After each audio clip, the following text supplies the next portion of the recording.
ఈరోజు దేవుని వాక్యం ఆదికాండము 4వ అధ్యాయం 11వ వచనం నుండి 20వ వచనంలో చదువుకుందాం.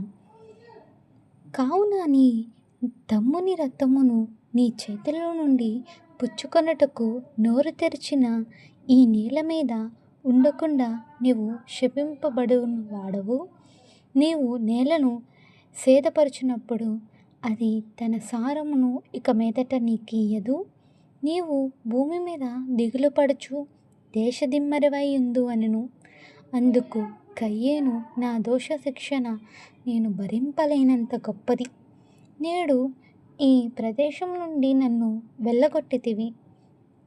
నీ సన్నిధికి రాకుండా వెళ్లివేయబడి దిగులు పడుచు భూమి మీద దేశదిమ్మరినై ఉందును.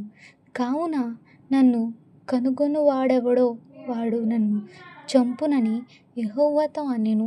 అందుకు యెహోవా అతనితో, కాబట్టి ఎవడనైనను కయ్యేనును చంపిన ఎడల వానికి ప్రతిదండన 7 అంతలు కలుగనెను. మరియు ఎవడైనను కయ్యేనును కనుగొని అతనిని చంపక యుండునట్లు యెహోవా అతనికి ఒక గుర్తు వేసెను. అప్పుడు కయ్యేను యెహోవా సన్నిధిలో నుండి బయలుదేరి వెళ్ళి ఏదెనుకు తూర్పు దిక్కున నోదు దేశంలో కాపురముండెను.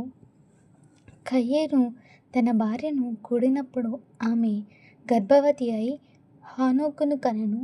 అప్పుడతడు ఒక ఊరు కట్టించి ఆ ఊరుకు తన కుమారుని పేరును బట్టి హానోకును పేరు పెట్టెను. హానోకుకు ఈరాదు పుట్టెను. ఈరాదు మహలయేలును కనెను. మహలయేలు మతూషేలను కనెను. మతూషేలు లేమెకును కనెను. లేమెకు 2 స్త్రీలను పెండ్లి చేసుకొనెను. వారిలో ఒకదాని పేరు ఆదా, రెండో దాని పేరు శీలా. ఆదా అయబాలును కనెను. అతడు పశువులు గలవాడై గుడారంలో నివసించు వారికి మూల పురుషుడు. ఇది దేవుని వాక్యం. దేవుడు దీవించునుగాక. ఆమేన్.